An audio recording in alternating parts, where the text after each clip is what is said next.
High বন্ধুরা, আলোর রান্নাঘরে আপনাদের সবাইকে স্বাগত।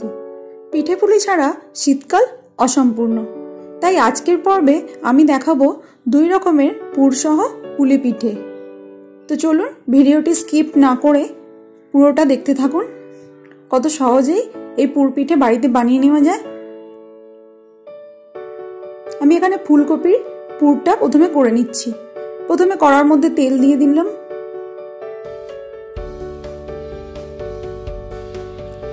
এর মধ্যে দিয়ে দেব ছোট ছোট করে কেটে রাখা ফুলকপিগুলো। পিঠের জন্য পিঠের পুরের ফুলকপি এইভাবেই কাটতে হয়, ছোট্ট ছোট্ট করে একদম। সব কপিগুলো দিয়ে দিয়েছি। এবার ভালো করে নেড়ে নেড়ে ভাজতে হবে। এর মধ্যে দিয়ে দেব একটু নুন,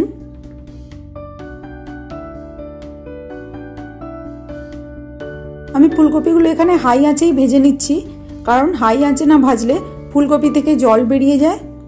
এরপর এর মধ্যে একটু হলুদ দিয়ে দিচ্ছি।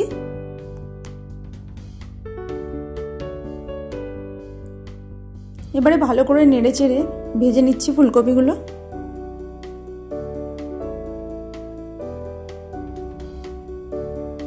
ফুলকপিগুলো ভাজা হয়ে গেছে, এবার তুলে নেব। এবারে ওই তেলের মধ্যেই দিয়ে দিব সামান্য জিরে ফোড়ন। জিরেটা ভাজা হয়ে গেলে এর মধ্যে দিয়ে দিলাম একটু হিং। এর মধ্যে দিয়ে দিচ্ছি ছোট করে কেটে রাখা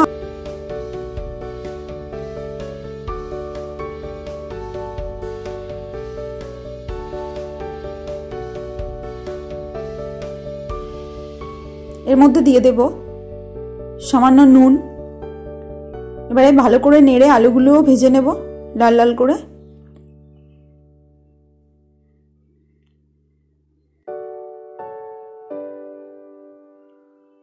এর মধ্যে দিয়ে দেব কড়াইশুঁটি। শীতকালে কড়াইশুঁটিগুলো দিলে যে কোনো তরকারিতে খুব সুন্দর টেস্ট লাগে।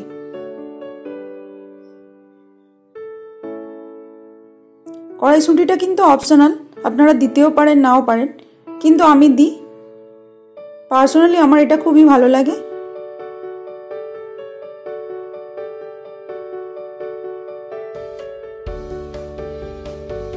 খুব ভালো করে ভেজে নেব আলুগুলো, কারণ এতে খুব বেশি জল পড়বে না, তাই আলুগুলো ভাজতে ভাজতেই যাতে সেদ্ধ হয়ে যায় মোটামুটি সেই দিকে নজর রাখতে হবে। এর মধ্যে দিয়ে দিলাম জিরে গুঁড়ো, ধনে গুঁড়ো, লাল লঙ্কার গুঁড়ো আর সামান্য হলুদ।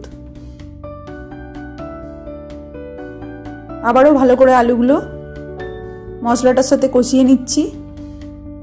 খুব সামান্য আদা দিলাম এর মধ্যে।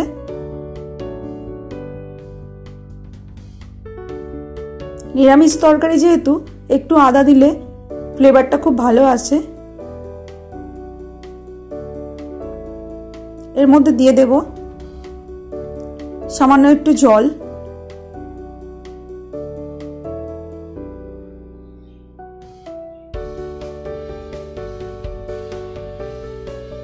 খুব হালকাই জলের ছিটে দিলাম। আরো একটু কষে নিচ্ছি।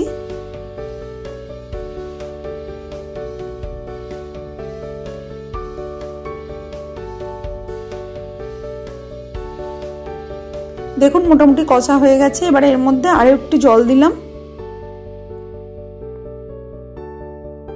যাতে আলুগুলো পুরোপুরি সেদ্ধ হয়ে যায়। নুন দিলাম একটু।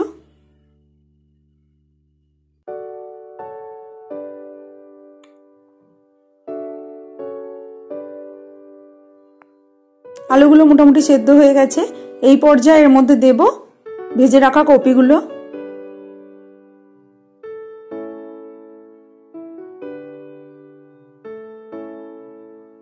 দিয়ে ভালো করে মিশিয়ে দিচ্ছি। তরকারিটা মোটামুটি রেডি হয়ে গেছে, আলুগুলো সেদ্ধ হয়ে গেছে।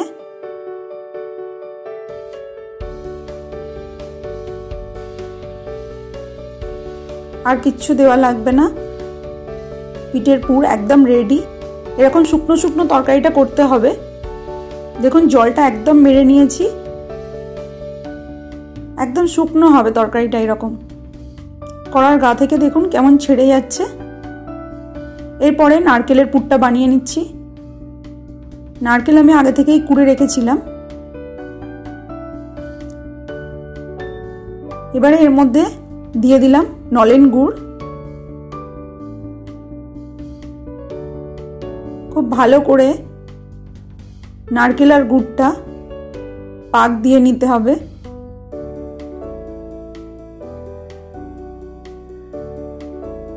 এতে সেরকম ঝামেলা কিছু নেই, নারকেলের পুরটা খুব সহজেই বানিয়ে নেওয়া যাবে।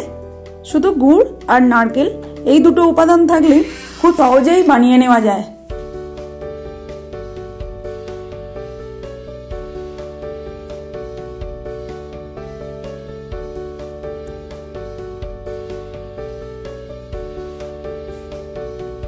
এই জল জল যতক্ষণ ভাবটা থাকবে ততক্ষণ একদম জোর আঁচে নারকেলটা ভালো করে শুকনো শুকনো করে নিতে হবে।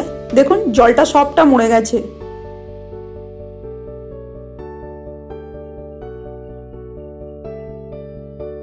ভালো করে কড়ার গায়ে ফেলে পাক দিয়ে নিতে হবে।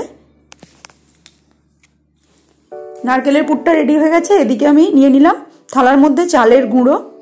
এর মধ্যে দিয়ে দিলাম একটু নুন।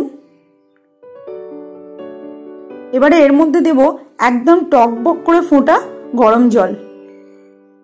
শুধু নর্মাল গরম করলে হবে না, কিন্তু জলটা ফুটতে হবে। সেই জল এই চালের গুঁড়ির মধ্যে দিতে হবে। একদম গরম, হাত দেওয়া যাচ্ছে না। অল্প অল্প করে জল ঢেলে চালের গুঁড়িটা মাখাতে হবে। একসঙ্গে অনেকটা জল ঢাললে চালের গুঁড়িটা কিন্তু পাতলা হয়ে যেতে পারে।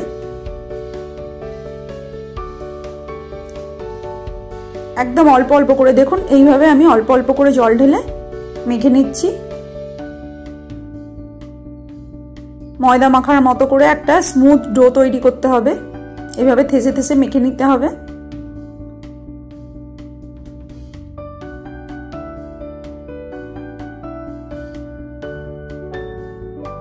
একটা স্মুথ ডো তৈরি হয়েছে, দেখুন কত সুন্দর। এবারে এখান থেকে আমি ছোট ছোট করে লুচির মতো লেচি কেটে নেব।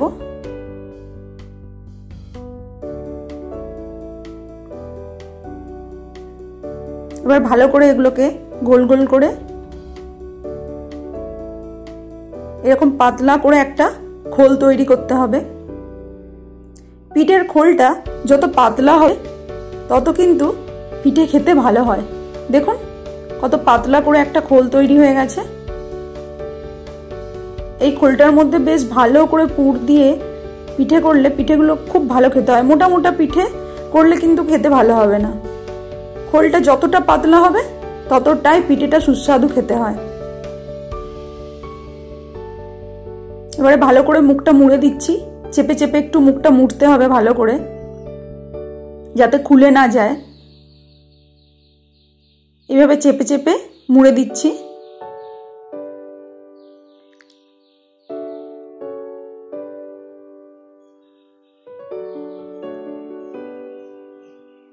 এবারে মুখটা এইভাবে মুড়ে দিলাম। দেখুন ঠিক এইভাবেই করতে হবে। আমি আরো একটা দেখিয়ে দিচ্ছি, দেখুন।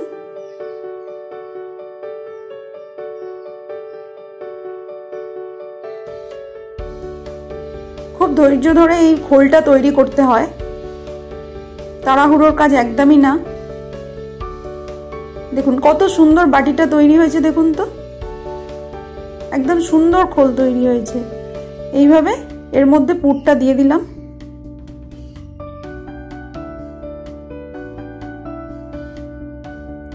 আবার পুরটা এত বেশি নিলে হবে না যে মুখটা মোড়া যাবে না, সে কিন্তু পুরটা দিতে হবে। একদম চেপে চেপে এইভাবে মুখটা মুড়ে নিতে হবে। এবারে জাস্ট এরকম ভাবে মুড়ে দিলেই হয়ে যাবে। দেখুন পিঠেগুলো কত সুন্দর হয়েছে। এইভাবে সব পিঠে আমি বানিয়ে নিয়েছি। এইবারে আসছি নারকেলের পিঠে। নারকেলের পিঠেও আমি একভাবে এরকম খোল তৈরি করে নিয়েছি। এবারে এর মধ্যে পুর দিয়ে দিলাম। দিয়ে মুখটা ভালো করে চেপে চেপে বন্ধ করে দিচ্ছি।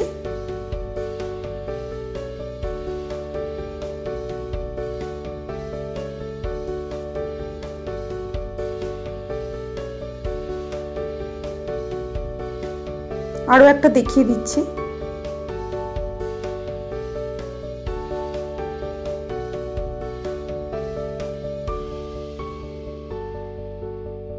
এইভাবেই ঠিক সেম ভাবে করে নিতে হবে।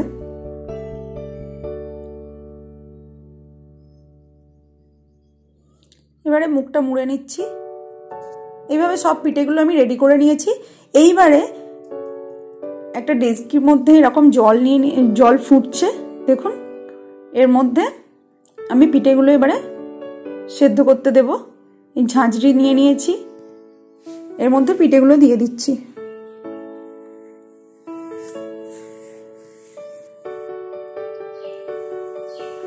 সব পিঠেগুলো দিয়ে দিলাম।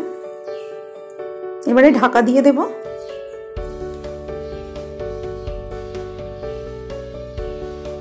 পনেরো মিনিট পর দেখুন সব পিঠেগুলো রেডি হয়ে গেছে, একদম সেদ্ধ হয়ে গেছে পিঠেগুলো। এর মধ্যে আমি একটু ঠান্ডা জল দিয়ে দেব, যাতে পিঠেগুলো খুব তাড়াতাড়ি ছেড়ে যায়। এবার নামিয়ে নেব। ঝাঁঝরি থেকে বার করে নিচ্ছি পিঠেগুলো। দেখুন পিঠেগুলো সব নামিয়ে নিয়েছি, একটাও পিঠে ফাটেনি বা কিছু হয়নি। দেখুন কত সফট হয়েছে পিঠেটা, এই দেখুন। আর খোলটা দেখেছেন কত পাতলা। এই পিঠেগুলো কিন্তু খেতে দুর্দান্ত হয়, জানেন তো। এবারে আমি নারকেলের পিঠেগুলো ঠিক সেম ভাবে ভাপিয়ে নিচ্ছি।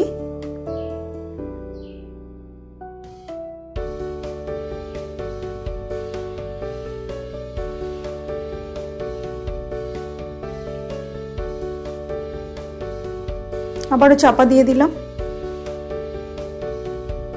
ঠিক 15 মিনিট পর দেখুন পিঠেগুলো একদম রেডি হয়ে গেছে।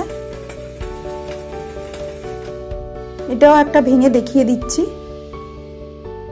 এই দেখুন কত সুন্দর হয়েছে, দেখুন পিঠেগুলো পুরো নরম সফট, একদম তুলোর মতো, মুখে দিলেই মিলিয়ে যায়। তো দেখলেন তো বন্ধুরা, কত সহজেই পুরপিঠে বাড়িতে বানানো যায় এইভাবে। আপনারা চাইলে বাড়িতে অবশ্যই এই রেসিপিটি ফলো করবেন। আর যদি রেসিপিটি ভালো লেগে থাকে তাহলে প্লিজ চ্যানেলটি লাইক, কমেন্ট এবং সাবস্ক্রাইব করবেন। আপনারা এইভাবে পাশে থাকুন আমার।